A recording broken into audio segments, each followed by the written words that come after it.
Hey, what's up guys? In this video I'm gonna talk about security. Could be security for your house. In my case it's security for my studio.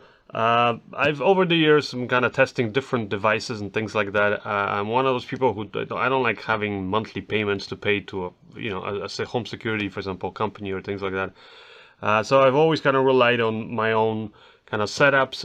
Ever since the IP cameras came into the market, it's obviously been a lot easier. This is actually a camera, a new one that I got. I already have one of these, just in a different color, that I mounted outside of my studio on one side of the building. This is another one I'm going to mount on the other side of the building where I have two entrances. And I got this one because I really liked the previous one. There's also another set of cameras that I use indoors. Plus I also use a safe and other things like that that I'm going to kind of quickly mention.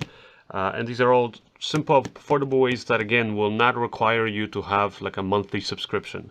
First, let me maybe open this up and show you basically what this is. So I've tested out a bunch of these cameras over the years, and there's always something like either buggy with their software or they require you to have like a cloud monthly subscription where they record basically all your activity there. This camera allows you to record internally. Comes even with all the tools, which is always helpful, and comes with all the screws and everything. And then here's the light itself. So like I said, this is the second one that I got. The first one that I already mounted is identical, it's just different color, it's white. This one is going to be for my other side of the building. I just wanted to see how the black one looks. It's good because this is basically going to install in the place of your floodlights. So if you have floodlights on the side of your house or whatever building you're putting this on, then it's super easy because you just take out the floodlight, all the wires are going to be there, the power wires, and you pretty much hook it up the same way. It has a nice sealed kind of gasket up here. I've had the other one for it's going to be like just over 3 months that I have it installed. And I had it in some really bad weather and never had any problems with basically it stopping to work or any leaks or anything like that damaging the camera. The cool thing about this camera is, well, there's a few things. It has motion sensor. Obviously it's a floodlight. They're also actually very bright lights, which is good. And as you can see, you can independently adjust where you want them to point. There's a motion sensor here built in. Here's your camera. On the back here, you can actually put in a micro SD card. So once you put the micro SD card, it will record basically either continuously you can record or record whenever the motion sensor gets activated, all that stuff. And then you can always access whatever's recorded on that card, through the internet, whether it's your Wi-Fi network or anywhere that you are, and you log in with your phone to the app, and then you can actually see what's happening basically. It has a speaker, so it actually has and a microphone, so it's a two-way communication device. If you wanted to, like, let's say if there's, I don't know, something happened on the street, or you want to talk to somebody, your coworker, or maybe, like I said, if it's in your house, maybe your relative who's outside, you can literally go to the app and you can talk to them because they're going to hear you through the speaker. It's actually 110 dB, which is also good because you can also enable on this camera, you can enable different activity or different basic reactions for the camera. So you can have the camera turn on the lights, or you can even have the camera turn on this alarm.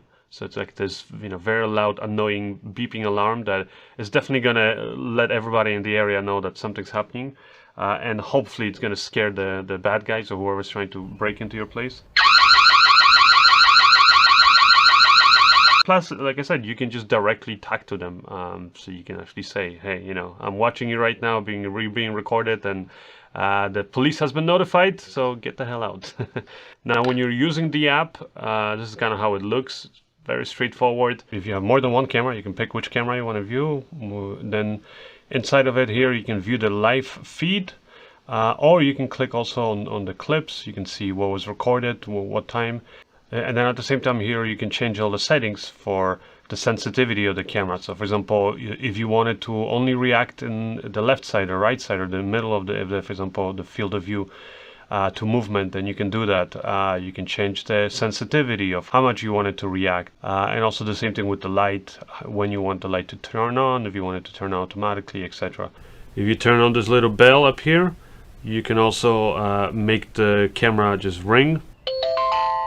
You can enable the barking dog sound. And then there's also a few phrases that you can enable. Now, obviously, camera alone is not gonna do wonders for you, so you gotta have good lux first of all in your house or in your studio. So install good lux. Make sure that it's not easy to break into your place. But this is more so that you're aware of what's happening, so you can call the police. For the interior, I also have other cameras that I've tried. I've tried multiple ones. I still haven't found ones that I'm like 100% happy with, but the ones here that you see from Yi, these are simple cameras, and I have, I think, like 8 of them all over the place, kind of, hidden around. And it also allows me to, you can also actually, on this one, record internally. You can put a micro SD card, or you can connect to their cloud service and record it there.